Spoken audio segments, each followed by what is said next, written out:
Yan guys, may ilog dito sa Hungary. Yan. Kasi yung mga puno makikita ninyo wala na yung mga dahon. Kasi winter na dito. Yan. Yan, naggala-gala. Winter na dito pero walang snow. Bihira lang mag-snow dito sa part na ito. Pero hindi pa rin nag-i-snow sa Budapest eh. May ano lang araw. Yung mga ano dito building, gaganyan lang kataas o kaunti pa, may mas taas pa diyan. Mga ano yan, residential area.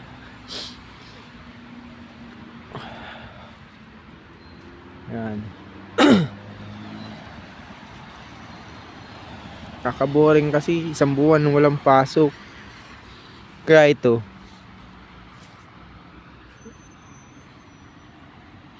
Yan, ganyan ang mga ano dito, building. May mga baras-baras oh.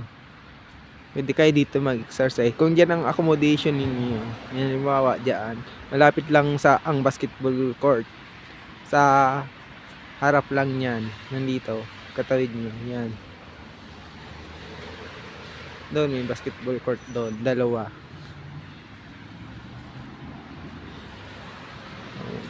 Yan.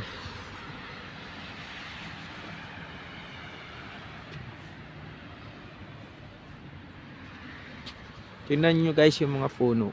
Wala na silang mga dahon.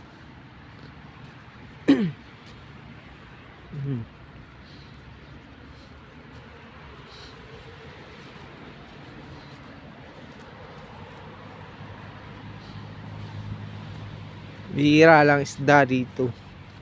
Mahal ang isda dito guys kasi wala naman dagat dito. Kasi Central Europe to, land to land. Meron man ilog, meron ilog, tapos tilapia, isda. Yung ibang isda galing pang ibang ano yun, European country. Nakikita nyo yan. Yan, mga kakahuyan yan.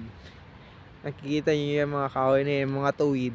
Mga nakita liliit ng sanga. Parang dyan sin. Parang ano to yung ano, sarong torn, yung gubat. Yan. Ganda ng ilog, ang linaw ng tubig. Dito daw, pag namimingwit, kailangan may license ka. Ibang ilog ba to? Parang ibang ilog to Doon sa isang ilog malaki.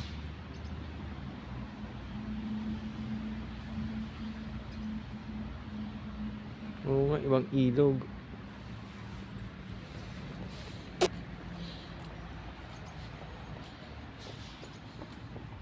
Yung malaki pang ilog yung malapit sa accommodation namin.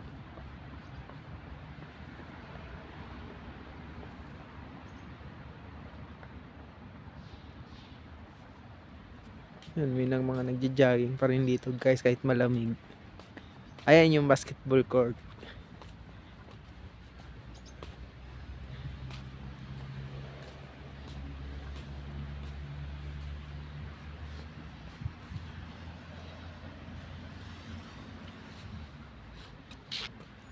Yan, makikita ninyo wala ng mga daon ng puno na yan. Pero pag ano naman, hindi siya winter yan, yayabong ng mga daon yan.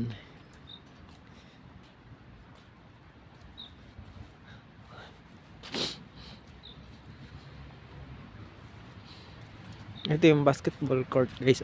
Kaya kung dyan kayo ang accommodation ninyo sana, kung dyan kami nag-accommodation sana, sa mga ano na yan, malapit lang yung basketball court, pwede makapaglaro ay umaga. Ganda pati may ano, parang ano na tong ano nila hindi ka madudulas basta-basta. Parang ano, rubber. Ang design sa rubber talaga.